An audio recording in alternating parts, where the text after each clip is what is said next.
Hi, and welcome back to the Steel Toe Leadership Podcast.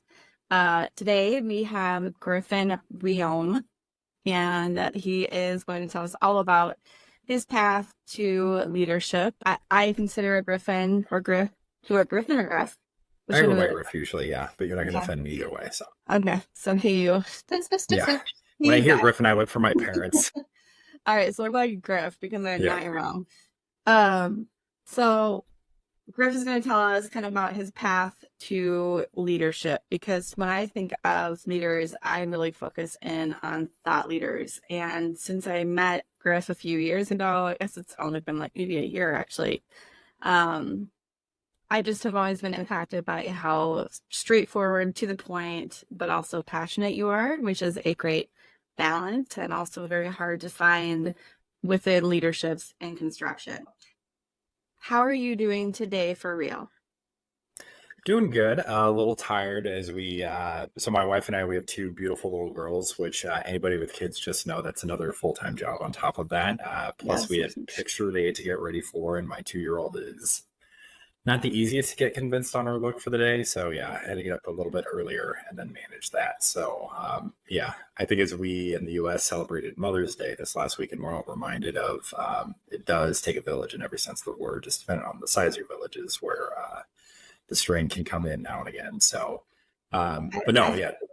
No, I feel sorry, go like ahead. today I need this, like, because my 6-year-old is my one who's extra, and I'm a 6-year-old and a 10-year-old, and my daughter has started having problems with sleeping, so she's waking up like a few times in the night, and she's just ready to talk whenever she wakes up. So she'll like wake up, and there's nothing more terrifying as a parent than like waking up because she doesn't say anything. I just will wake up and she's right there and she's like in your face. And she's like, "Hey mom, do you know that today we're gonna get lollipops in school?" And I'm just like, "It's not today yet." Like, go back to bed.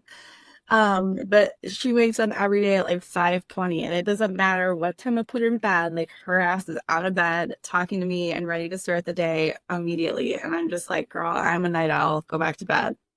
Yeah, So yes, parenting. I can imagine that. That's That's quite a right. shock to wake up to, just like a set of eyes looking at you, like Yeah, no, it's goodness. every like it's like a horror movie, but like a small child. Yeah. So I feel you. I feel like I'm always tired and just used to it. Yeah. So we're gonna start with the quick and dirty. Who are you, and what do you do, and where are you from? Yeah. So, as everybody count my name, Griff Reome. Originally from Northern California. Currently, I am the manager for the Global Workforce Development Initiative at Caterpillar. So, my fancy title is Workforce Development Manager. What that means is within the industries that Caterpillar serves, when it comes to technicians, myself and my team are dedicated to enable that. We do everything we can to recruit, onboard, develop those individuals, and keep them in the organization. And then a lot of what we talk about in the space, and then this where you and I got to meet each other earlier on, Christina, is just the lack of awareness of how much opportunity, but then how to even enter the industries. And I think that's the biggest disconnect is, we talk about how much opportunity there is, but nobody knows where to start. Right. So that's what I do within my role, and then lead a team of about 11 people around the world to support that. And then through that, or I guess this all originally started when where I talked about growing up in California. I grew up as a customer actually in the construction industry. So right down the hill from my dad's house was the shop. So got to play on backhoes, dozers. Definitely knew how to operate before I had a license to drive on the road. So I was very spoiled and very fortunate. But everything that I've learned from there, and then plus the apprenticeship program that I went through to learn to be a heavy equipment technician, plus when I've actually got inspired through my education, once I found an industry that I was really passionate on, and continue to build through that. All of those things that every one of those experiences that I have throughout that journey are something I pull in today.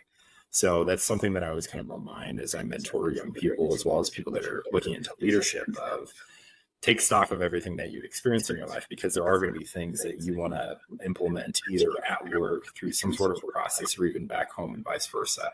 I'll also highlight, I feel sometimes that being a parent has also helped me be a better manager, as well as being and vice versa.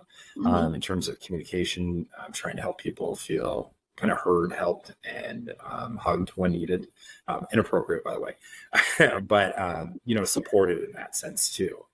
So that's kind of a quick rundown of where I started and what I've gone through. But certainly want to see where you want to dive into things or other questions you have as well. Well, where do you live now? Are you in Peoria? Is that I'm in no, I'm in the Chicago area. So my wife has a job based up in this area, so we've been very fortunate. I've been a remote employee for about 10 years. whoa? So yeah, COVID You were only remote gave me before it was remote. yes, COVID just gave me an extra coworker for a few years. So as it wasn't, I mean, as we all went through that as well, it was a good opportunity for me to show with my current team of, as somebody who's worked from home for so long, there's some different practices we need to be thinking about Mhm. in terms of exhaustion, bandwidth, focus.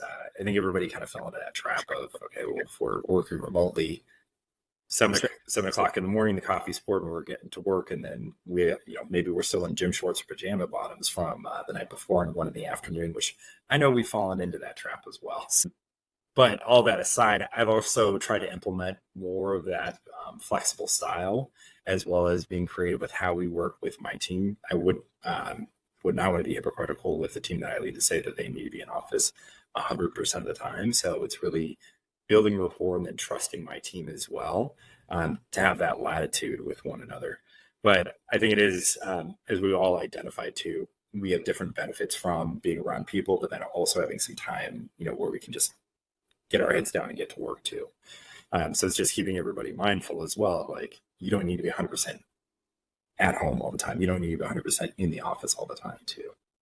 So Well, especially and that in that's nice. You're like the grandfather of remote work, so you can teach the people. You're the yeah, godfather. yeah, I was going to say maybe the world's youngest grandfather. So But let's or go sorry, go on. ahead. Yeah, Oh no, no, I was you going to say I think that's where it is kind of fun. I mean, this is obviously a very white collar focused conversation in that regard of, helping people understand like going to the office versus being remote, where our industry and a lot of people that I talk to on a daily basis, their office is the cab of the truck too. for sure. So I think it's just helping people understand, anybody's location is an office in one form or function. Sometimes the office, whether it's a cab of a truck or a cab of a piece of equipment, sometimes that office is the coolest office in the world too. So it's just trying to Yeah. meet people where they're Well, at. one of the things that we do with Crew Collaborative that's been one of our initiatives from day one is the whole like hashtag office use. Nice. Because one of the things that we found was really cool with construction is the office views are really cool. And when we have had these conversations with high schoolers, we do classroom talks or whatever, and we're able to have a live conversation with somebody out in the field doing a job. When, like, for example, we had a guy on there who was like 24 years old or something, and he was working in a mine out in Utah, and he turned his camera around and it was like just so beautiful. And he also was talking about how he had just paid off his first home at the age of 24. And you can like see these people, these kids like changing their minds about the whole industry based on just that short interaction of 30 seconds. And so, and we'll dig into that a little bit, like how we impact young people. But I want to start first with your origin story. One of my favorite things about leaders and about thought leaders specifically is none of us wake up at the age of like 8, and are like, someday I'm going to be a leader and I'm going to be doing it's very rare that a powerful leader wakes up and says, I'm going to become a leader. And so I want to understand kind of like, where did you grow up and what was your childhood like, coming up? And then what impactful things happened, in high school or, as a young adult that really, set you on a path, if you Yeah. will. So it No, sounds no, like for sure. you've had construction in your life from day one. Yeah, and not everybody's that fortunate. And I think that's another thing for people to understand is you don't have to grow up with construction in your life. If you're interested, you bring the will, we'll build the skill is kind of the approach that I think all of us are trying to drive, you included in that space. Yeah. So, as I said, grew up in Northern California. So Auburn's a small community, about 45 minutes northeast of Sacramento. If you go between Sacramento and like Tahoe, there's an In-N-Out Burger about halfway through. If you stop there, you've been to Auburn. At the time, though, Placer County, which was that area, was the largest growing county in the entire U.S. So we were hitting a huge real estate and infrastructure boom. Back in, and this is, organization that my dad had started building from the ground up. So a lot of inspiration comes from both him and my mother in different ways. And we'll talk about that a little bit later. But he had started an organization or started a company, really working as a contractor for the U.S. Forestry Department back when he was in high school. He worked one summer, earned enough money where he was able to buy a tractor the next summer in order to drag some of the pieces or drag some logs out so he could work on them in a safer area, and started making enough money where he could hire people on. He was gaining so much traction that his senior year he stopped. And he's also 6'8" and built like a brick outhouse, I guess is the political term. But he's a big dude. He was also doing basketball at the time, and he's obviously at 6'8" in Northern California, kind of towers for that area as well. So he was so successful that he stopped playing basketball that senior year, which is a big upset for the basketball team. But obviously he knew the investment that he was making. That in turn turned into a company that also did some landscaping, and then started working in septic. Then that converted into finish grading along with underground utilities, and then later on became heavy civil. So really we're an organization that he had started just as one, and then started building that over time to, at one point in time during that big boom, there's over 100 people working for the company, and maybe about 50 or 60 different pieces of equipment to go with that too. So again, I talked about, the yard and everything down the hill. It's kind of the world's best toy closet for us to go and see. That early on for me was really kind of the inspiration. And again, knowing not everybody grows up with an entrepreneur in your life, but that's another interesting process to watch firsthand.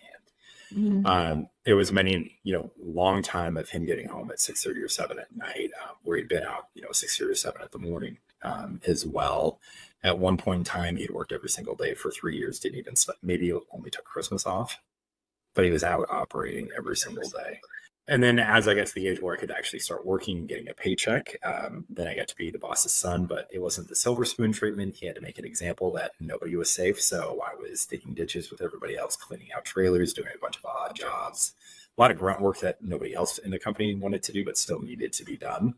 That's perfect character development for somebody like the boss's son to understand. Did you see it as character development at the time? Like, were you resentful when you were young of kind of like your dad being absent, or, the hard work he was putting in? Like, did you see it that way, or did you have a hard time with that?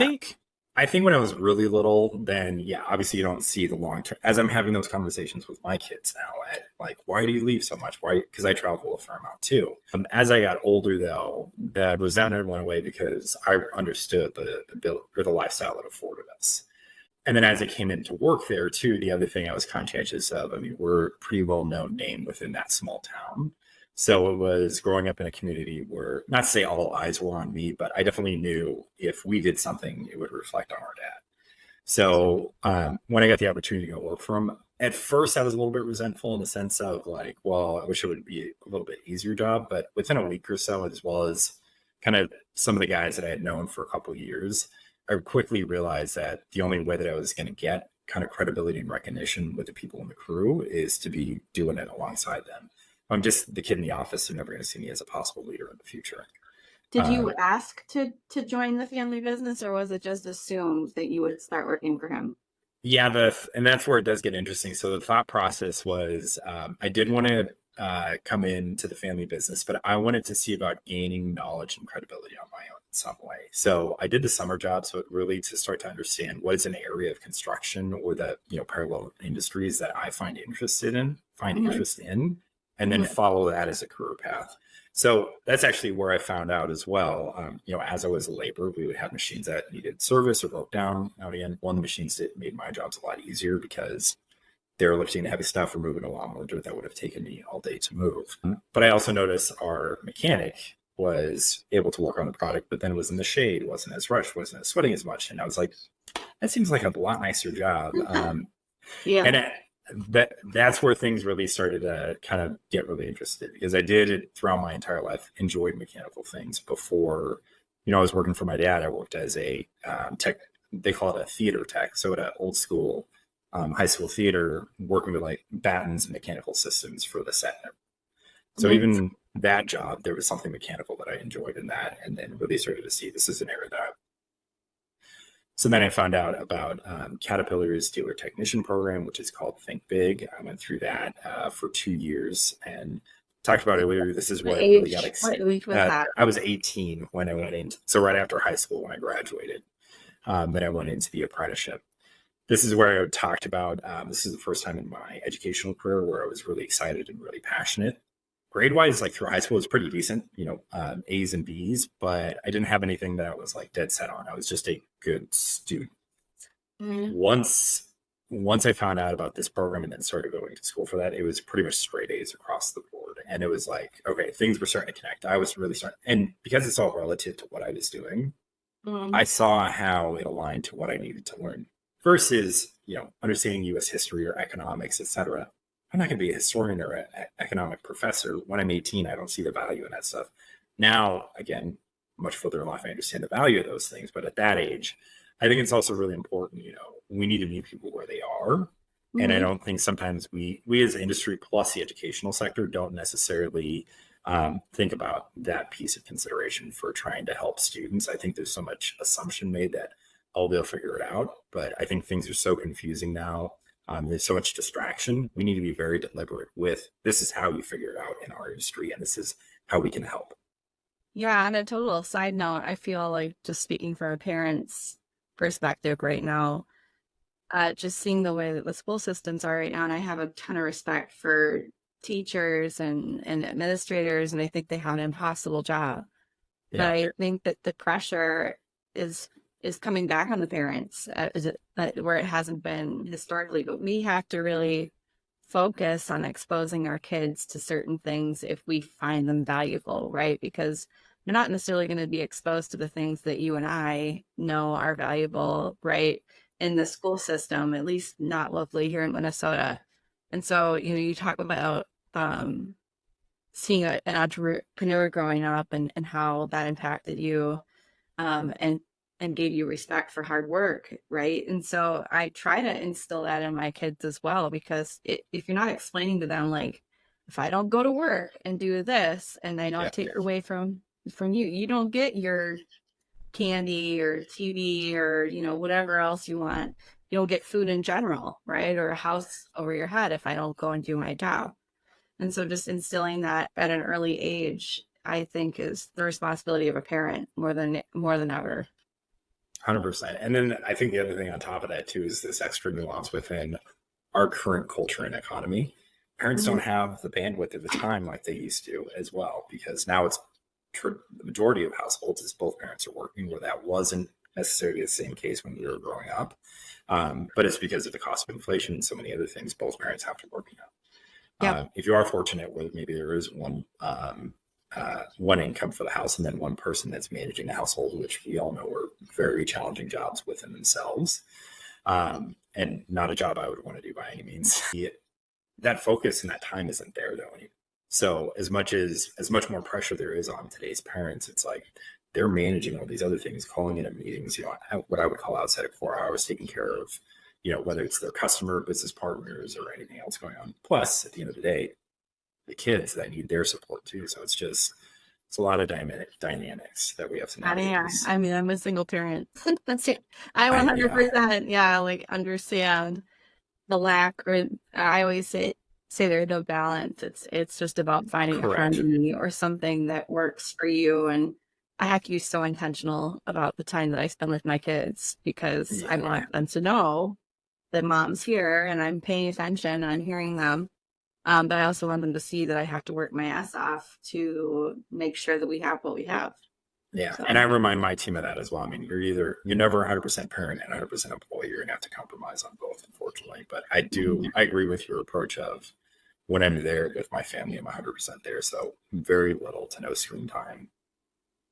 And work is the last thing I want to discuss because I want to hear about their day. I get paid to talk about work. I don't get paid to talk about work with them. So I want to hear about their day and understand what's going on in their world. For sure. So talk me through the rest of this program with Kat and how that impacted your path. So the program's awesome. What it does is it takes a fast track program. And what that means is when everybody's taking midterms at that 8-week mark, we're actually taking finals. And then we spend the second 8 weeks doing an internship. And then as you go through the program, your skill set builds, the level of material and the technical challenges increase. And then that also increases the kind of work that when we were done with the program, then we would get an associate's degree. We completed 5 internships and then over 2,000 hours of on-the-job training. Within how long? Within that 2 school years, but it was 18 months. Wow, that's insane. Yeah. And for me, it was like the military in every best sense of the word. Again, I talked about, decent student, didn't really have, I had, an idea of what I wanted to do, but didn't have a direction. This guy had a direct path, got me in an area where I was passionate about my education. What it also did is help me grow up, which I think is another thing that I'm really thankful that I benefited from that, but I see it as a challenge right now. People at that age they don't have necessarily a clear understanding of what they want to do. They're looking for direction. And I don't want to mean or paint too broad of a brush, but from what I see, there is a lot of listlessness. There's a lack of direction. They don't know what they want to do, again, because of distractions, confusion as to what's going on. There's so many options. It's that analysis paralysis. For me, this gave me that path to follow and then really help build those adults kind of life skills, right? The importance, and I knew it early on, but again, reinforce the importance and value of being there on time, looking to be ready for the job, being ready to start, not just doing the job, but going the extra mile. So if you have time to lean, you got time to clean, right? So it's just doing all those little things. So, people don't just see you as that, young kid that they got to help grow up. Let's take those growing up pieces and start doing that. So to me, it was life-changing. And then I just wanted to keep going with my education. So I found out there's a similar focus degree called the Caterpillar Think Bigger program. So then that's when I got my bachelor's degree, moved from Northern California to Southeast Kansas, which was a pretty big transition as well. Going from, West Coast, Northern California, dirt bikes, mountain, that's within an hour or so. I got the beach within an hour and a half. And then I drive through the Central Plains and then go down to Southeast Kansas. But all that being said, and kind of joking it with some of the differences, again, the culture and the people over there, I really had no idea what Midwest nice was. And then I found out about that of if somebody says, come on over and we'll get you, take care of you on a Sunday afternoon if you need somebody to hang out with and fill your stomach with a good meal, that they actually mean that. Come on over and we'll spend time with you. Yeah, they come over, we're going to be pissed off that you don't come over. Basically, exactly. And it was a smaller... Midwest passive aggressive is if you don't take them up on their generosity, then you get to see the counter of that. Yeah, exactly. But it was really cool. And the other thing I liked about it too at the time was the school is fairly small, which I found is actually one of the environments where I learn best. Everybody's got their own scenarios. I did have a few classes where it was a 150 person lecture style class. Those are the classes where I did not enjoy it. And then I also got to see a few friends that I had met. I did an internship with Caterpillar where I was getting my bachelor's as well. So I made some friends from other universities. Got to visit them over a weekend where, University of Iowa, probably would not have graduated on time if that was the environment that I was going to school in. So yeah, Southeast Kansas has a warm place in my heart just because of where it helps in getting me ready for the next chapter. Okay, so then you finished the program. Was the expectation that you would go through this program and then move back home and work for your dad? That was the thought. I was, and thanks for kind of bringing me back in. So yeah, that was the thought was, okay, I'm going to see about going into the industry in a different way. I want to go out and get my experience and my knowledge and then see about coming back home later on. So then I can come in, having built my own credibility, then plus not having to maybe just having those hard life lessons with different audiences that don't know all the dirt about everything else since they've seen me growing up.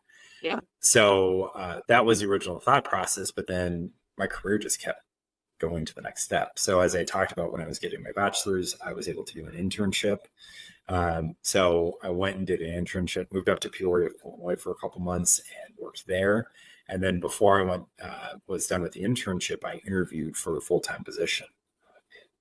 Won the offer actually before I returned to school. So my entire senior year, I knew I had a job ready for me. Awesome. So that part was exciting. So then the thought was, okay, cool. Well, I'll test this out for a few more years, and then see about getting back to California and then working with the family. As things kind of kept progressing, I kept just kind of progressing with my career, and then Dad at the time. The economic crisis had hit in 2007, 2008. California probably felt that worse or a year before everybody else. So when California sunk, then everything else kind of followed after that. He was very fortunate at that point in time. Didn't carry any debt. Was really just in operation or still working because there was a lot of core guys that were with him in those early days back in the late 70s, early 80s that were still with him. So he was wanting to work until they retired, but the state of business was just nothing was being bid to be profitable. They were just underbidding each other. And it was huge organizations that have the ability to underbid, smaller outfits. And at that point, he just kind of decided, hey, it was just time to hang things up a little bit. I also have 2 other brothers and 2 other sisters, and my brothers and I worked in similar areas in the industry, but all found kind of. So when he was starting to talk about it, he had let us know. He's like, I think I'm going to see about retiring pretty soon. So I just want to make sure you guys were aware. But at that point, we're all on our own trajectory. And then as my brothers and I had some time later on, you have those conversations maybe over a beer or two. And it was that retrospective of like, do you think he ever regretted us not coming back? Do you think we made the wrong move? But from his standpoint, what he has said to us is, I raised 5 independent children. I've done my job as an adult.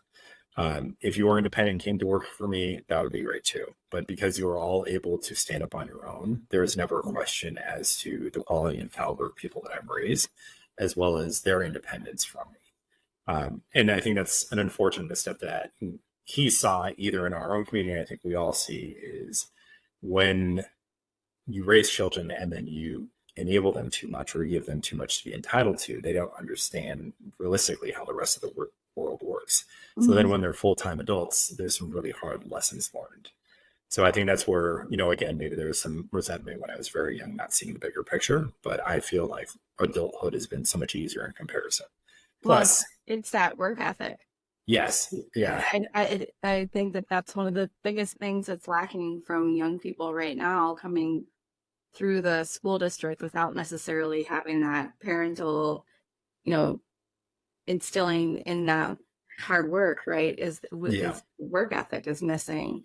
And that's the thing that I keep seeing is it's kind of like what you're saying, right? Is kids feel entitled to certain things. It's the YouTube videos showing all these kids that are super rich and just getting toys handed to them, and they're just getting paid money to unwrap toys and do that, and that's their life, and that's what kids see, and they're like, oh, that's what I want. And so just missing that and how we counteract that.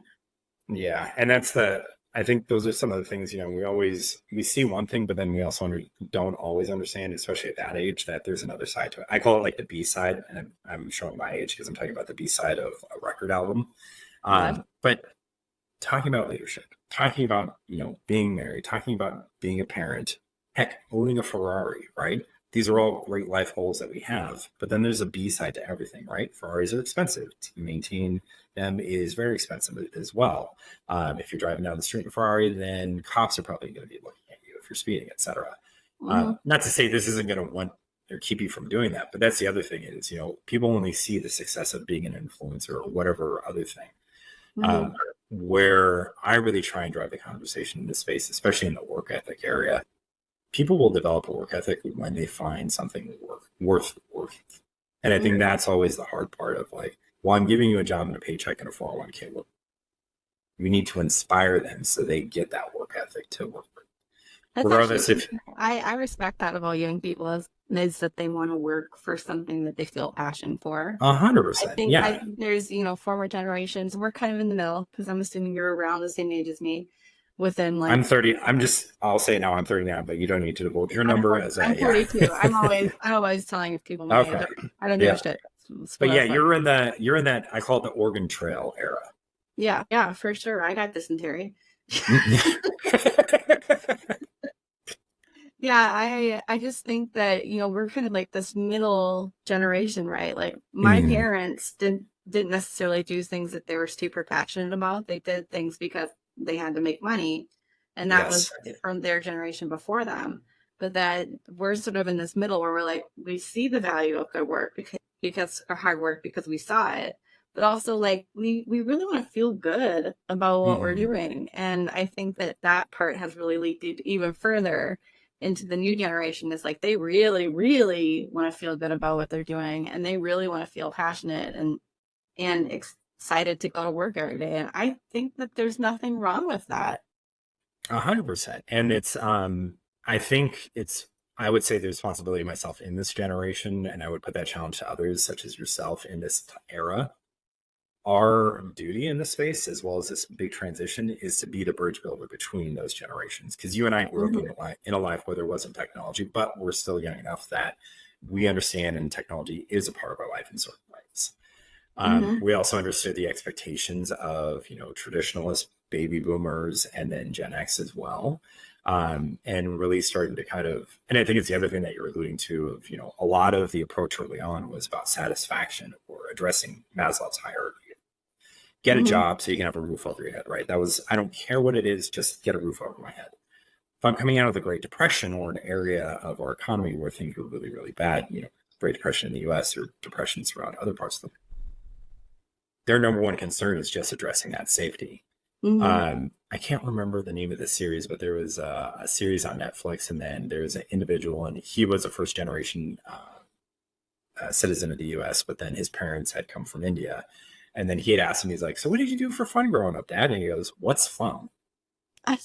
And as much as that made like a good comic relief, it was also a really good indicator of like the Yeah. generations and what they need. Like fun is a new thing. Free time is a new thing, right? Mm-hmm. So that's the other thing of like, we've almost made life too safe in a way.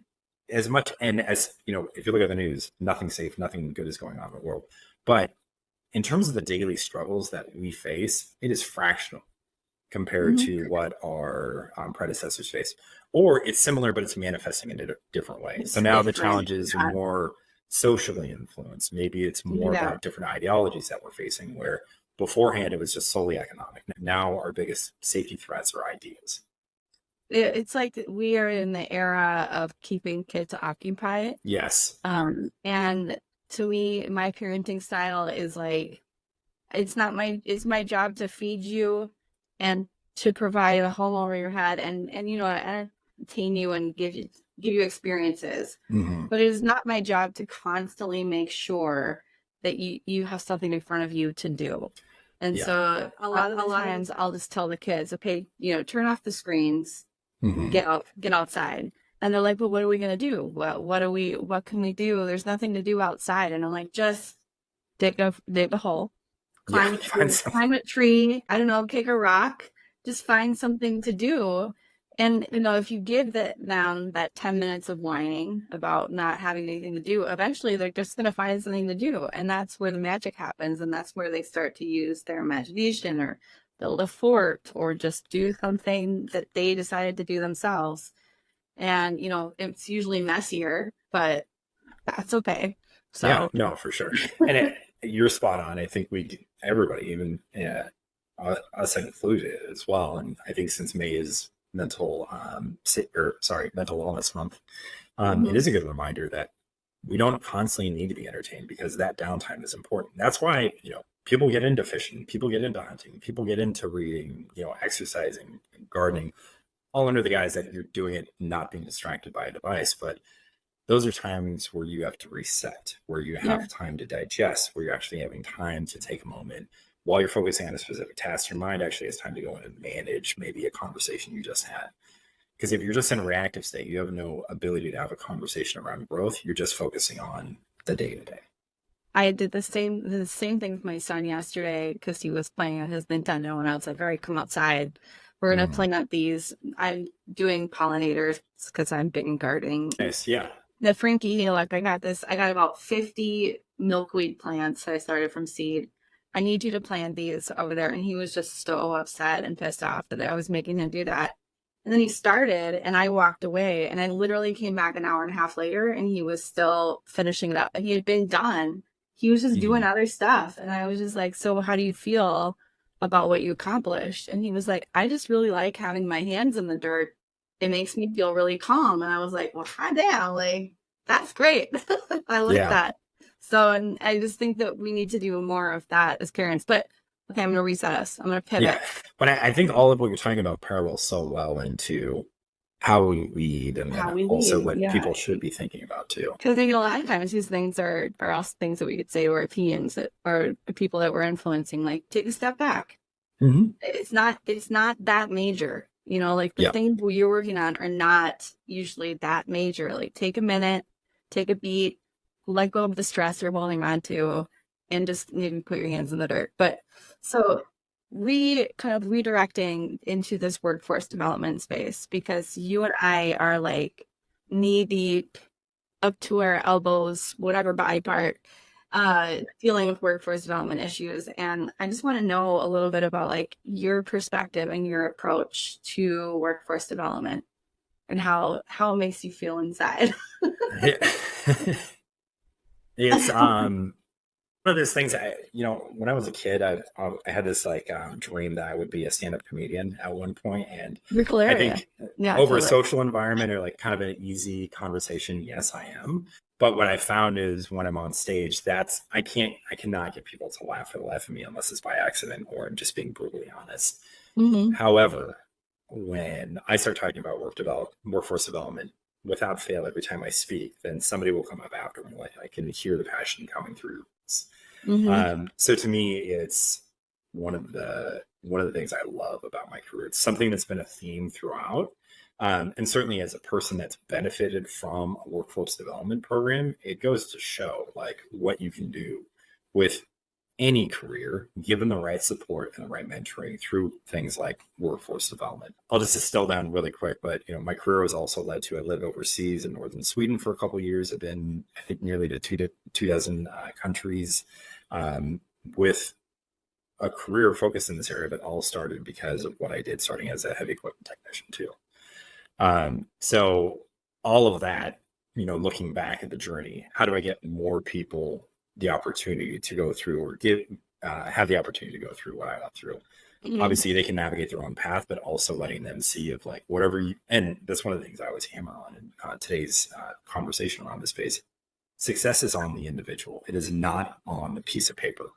And I don't want to be hypocritical by saying don't go to college, because I went to college, right? And that was necessary for me at that point in time. I think that dynamic has shifted a little bit.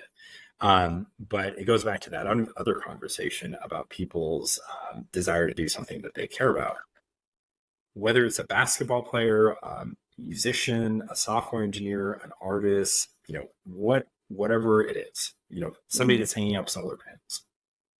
The determination of success is application. That's it. And we have there's a lot of people out there that are, kind of in the millionaire space or like have done really well. They say the number one factor to their success is their application. So to me, when we talk about workforce development, then it's giving people the opportunity to apply themselves and then ensuring that we have everything in our space to enable their development. Understanding, and the way I approach about it is, okay, what's that end goal? What's that thing you want to do between now and then? All right, let's look at the jobs or some of the roles between here and there.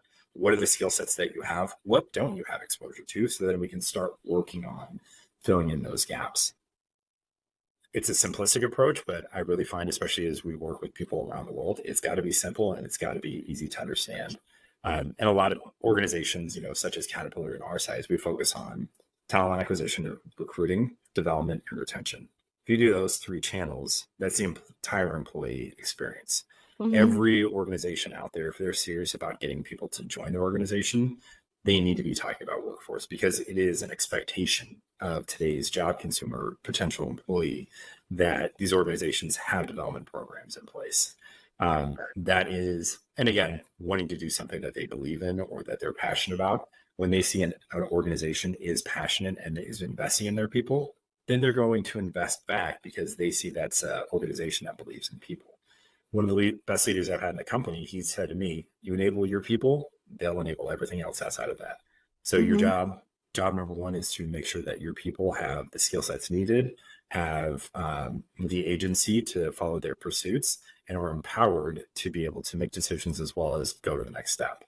So that's really, I try to kind of take that edict across the board of you build a team, all the metrics, all the KPIs, they perform themselves. If you're chasing the metrics, you're not going to be chasing the right behaviors. If you chase on the team supporting all of those, then you create the well-owned. That speaks really to creating a good company culture, but then also using marketing and messaging to get that culture out in front of people, right? Because if we're not, it's like I always say, like, you could be a subject matter expert or you can have an awesome company culture, but if nobody knows about it, then you're not going to be bringing new people in. And so it's just a matter of speaking to it. As a marketing person, I'm always like, how do we get that message out? Or how do we make sure that people are aware of that? And that's really one of the big focuses of Career Collaborative. So let's just say, like, you are like all encompassing, like, demigod for the day or whatever. And you can rule all the people in the construction industry to direct them on what to do in order to communicate with high schoolers. What would you do? Like, if you had a microphone that everybody had to listen to you and you had this like brilliant idea, right? Like, how would you get more young people into construction? What do we need to change? Like, what do people hear? So two things. Get the message out there and invest in a way investing in the space like you do in sales. If you invested in people the way that you do sales, the rest of the business would be successful, period. But we don't take that mindset. It's always, we focus on sales and marketing and that's it. Well, if we took that mindset and put it into talent acquisition, we would have strong recruiting teams, but then we would also have a strong brand and awareness. That's anybody in not just our industry, that's any industry, right? Yeah.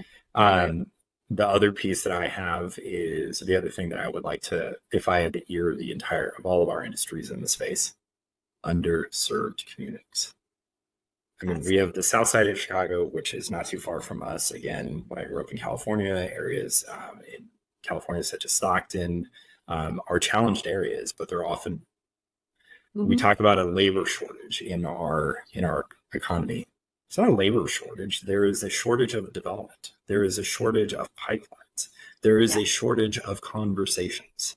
And then the other thing as well is, recruiting with underserved communities takes a different mindset that a lot of organizations aren't used to, or maybe it's just because we're a little too set in our ways, but we need to be thinking more about wraparound services, meeting people where they're at. I had one friend at work, she's been in leadership roles throughout her career and talked about there was a few women on the production line when she was factory manager that were possibly getting removed from their job because they couldn't make it to work on time. So she goes and interviews them or talks with them and said, hey, let's go. They can't get there any earlier because daycare doesn't open before 7:00. So it's all these blind spots and these assumptions because of the industries that we serve. Plus, we have a lot of aged opinions that need to age out or go away. But we really need people to think about too. If it's one thing to say we're going to work with underserved communities, whether that's in a specific area of a city or a specific population, such as if you're trying to get more women to the workforce, or you're wanting to work with First Nations, or you're wanting to work with the military. Each of those populations require a different mindset to onboard and develop too. So I think that's the other thing is it's never one tool for everybody. It's going to take multiple tools.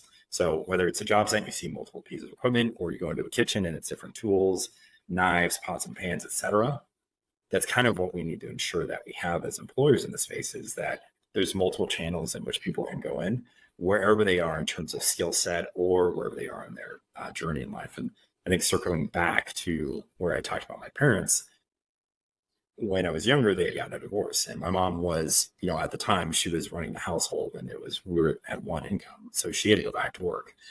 She went to night school to go in to be a medical assistant. So that to me really indicates as well of the success of what you can do. And again, my hat's off to single parents and what they have to manage. And I can imagine, or I have context of experiencing that, but not having to do it. But that really showed an example to me of where, that industry was meeting the population where it was at, right? So certain programs are great when you're 18 years old, but if you're, I don't know, in your late 30s with a couple kids and a mortgage, you don't have the ability to take 2 years out of your life to go back to school. More employees need to be thinking about programs where they can develop them on site, or they can offer programs where they can go to school at night to get an education while they can continue to earn and learn at the same time.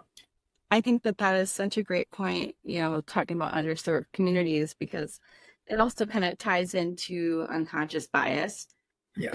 And that's actually a term that I am still trying to wrap my head around, understanding how it works, because as an individual, I can't imagine being biased, but I know I have my own as well. And I think that the most clear way to look at it is if you're in leadership at a company, or if you're in talent acquisition and everybody that you're hiring looks the same and acts the same, then you probably have unconscious bias, or you're not taking the time, like you said, to put that effort into different communities that they're underserved, like you say, or are not necessarily getting exposed to the messaging. Yeah. So when we're talking about at Crew, one of the programs that we're trying to build out, but it's such a monster, is this program called Framework, because the message we kept getting from high school leaders was, it wasn't that they didn't want to talk about construction as an option. They just didn't have the resources to put the message into their population of students. And so we just needed to get aligned with how we were sharing and what we were putting out there. And if we start going into high schools in all communities, including underserved communities, then we're just naturally going to get that flow of new employees in, because they're being exposed to the information at a young age and seeing opportunities. But right now, there's no grand plan industry-wide that's putting that information into schools. So that's the challenge. That's the mission impossible we all face. Well, I think for us, it's expensive and it's a lot of work. Is what it is. Yeah. So.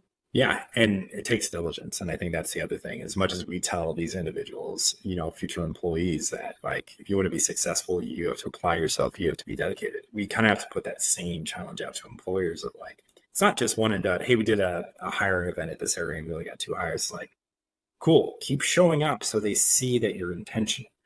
Mm-hmm. And that's kind of one of the things I want with leadership as well, is it's not just saying we need to change a problem. You need to kind of restate that problem thousands of times over. So people see that you are serious about the problem, but then you also want to drive to make that change happen. Right. Yes. And again, that's it.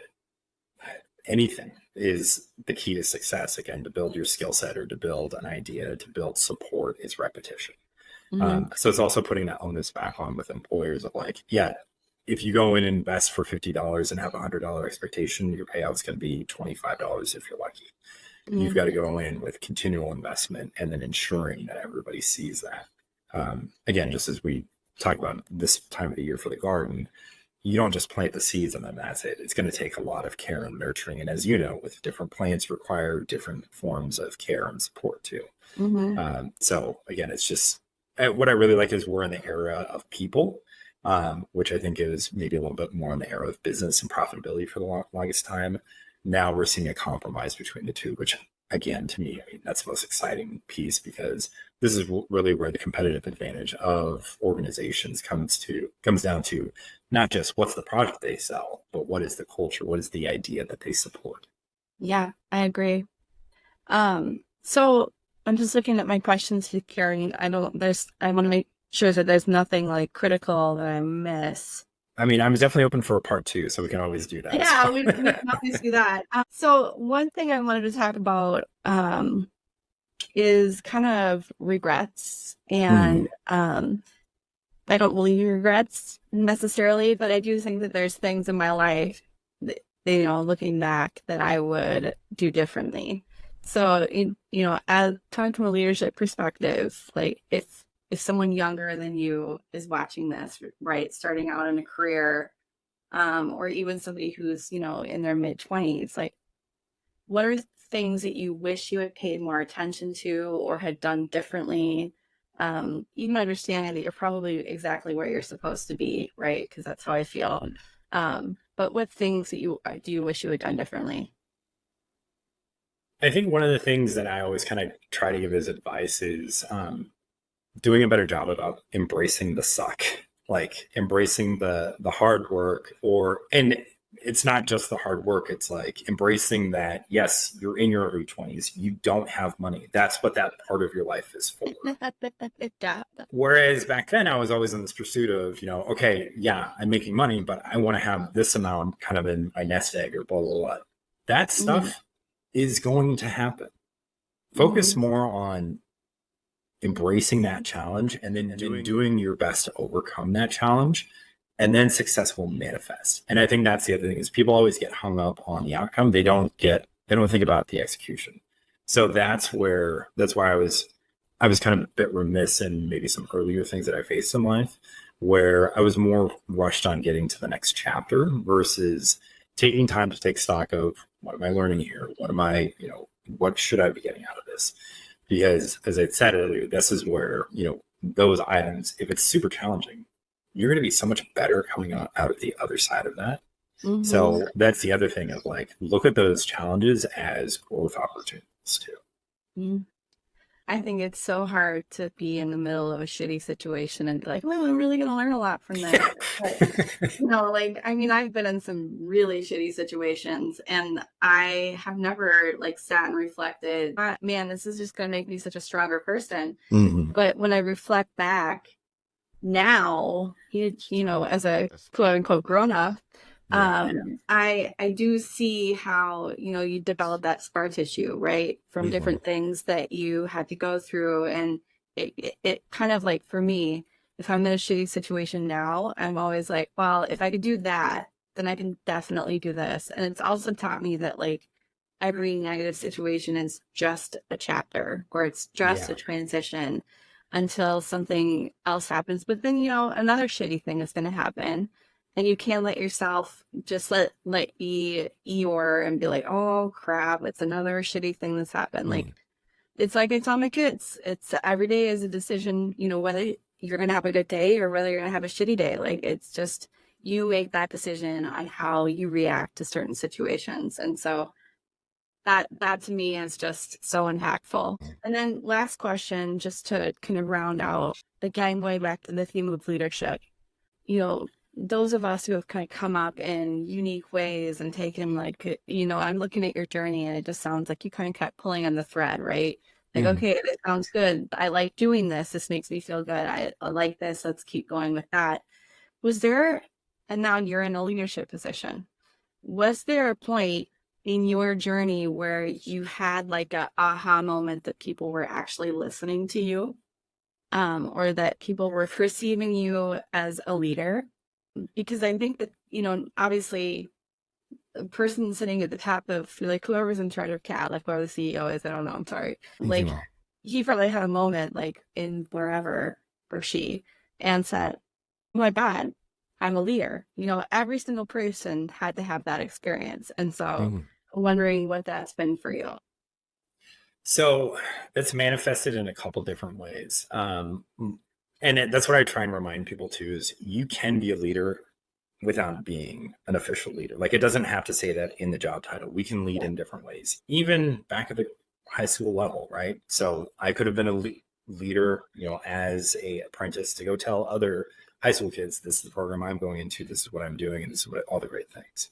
Yeah. So the first form of kind of influence and leadership I found was really around, again, that dedication and that hard work piece. If you really focus on doing your job to the best of its ability, that leadership, that awareness, and that recognition is going to build itself. But it's really ensuring that you're doing a job of doing everything you can to focus on the success of, the given task that you have. So I built up credibility in that space. Plus I knew, or I'd made aware, like these are areas that I've interest in, such as being a leader, such as, supporting people in workflows. Then everything from there was really falling into place. I think sometimes people get hung up on, they have to do the good job, but then they have to really focus on like campaigning. I think once you make those intentions clear, then people are aware. Now, to the point of, when I was actually being seen as, somebody who would lead people as well as somebody of influence. Remember when I was talking about that 8,000 conversations? It was probably about that 8,000th conversation is where things finally clicked. Now, so kind of joking aside from that, but the one, it's ensuring that you're demonstrating those pieces too. So if you want to be a leader, then you need to start operating like a leader. And it is difficult in the sense of, if you're not a leader, then you have to basically figure out how to go boss people around, drive change through them while they don't work for you and you don't pay for them. So that's a very challenging process to go through. At least that's how we do it within our organization. But it is a really good test to see, can they build relationships? Can they build a network? Can they see about building support through ideas? Those are all the things that I needed to learn before I became a leader. I think a lot of times people are saying, I want a leadership opportunity. And then a leadership job comes up open, and then we're going to give it to you. No, if you want to be a leader, you need to figure out ways to start working like a leader too. It's like, any job site or any other job itself. Like, okay, I want to be a baker. Okay, cool. Start baking. Do you know how to bake, or do we need to send you to culinary school? That's the whole thing. If people want those things, especially in this leadership space, come with a skill set ready to go, so then they can put you in. Obviously, there's a bunch of administrative things they'll get you up to speed on, but the ability to influence can be done in so many different ways. And I think that's a lot of missed opportunity. People don't take stock of how much they can actually influence by building the right relationships and then driving a conversation. But again, it's not just having a conversation once, it's being diligent with that conversation over and over. I made a career out of workforce out of the last 5 years because of having the same exact conversation thousands of times. And it's taking initiative and saying yes to opportunities, for sure. Yes. And that to me seems to be a theme with you, is like, you wanted to do, you were interested in construction and you came into it at a young age, but then you wanted to do it in your own way. So you took initiative, right? And you just kept saying yes to the opportunities that came from that initiative. So yeah, I love it. All right. Well, we're going to wrap it there, and there might be a round two, because literally I only got to 7 out of the 14 questions that I had for you. Sorry, maybe I can work on editing my responses down to be more concise, but I think as you pick up, there's a lot to unbox here. Yeah, I love to talk about this stuff. I have a feeling that we're going to have some great conversations on this podcast, and so I'm very happy, that I'm pushing on it, because I do think that these are unique conversations to have around the path to leadership. So yeah, I appreciate you coming on, Griff, and we'll talk to you soon. Thanks for being here. Thank you as well, and best of luck on this new endeavor. I'm excited to listen to these very crucial conversations. I wish we had this exposure when we were 18 again, because there's so many lessons learned, and I think since we're going closer in age, then hopefully it's a more relative message. But yeah, I'm just really excited to see the other conversations that you're going to be having in this space. So you got a new fan as well. So Ooh, I got one listener. All right. All right. Thanks. Have a good one. Bye.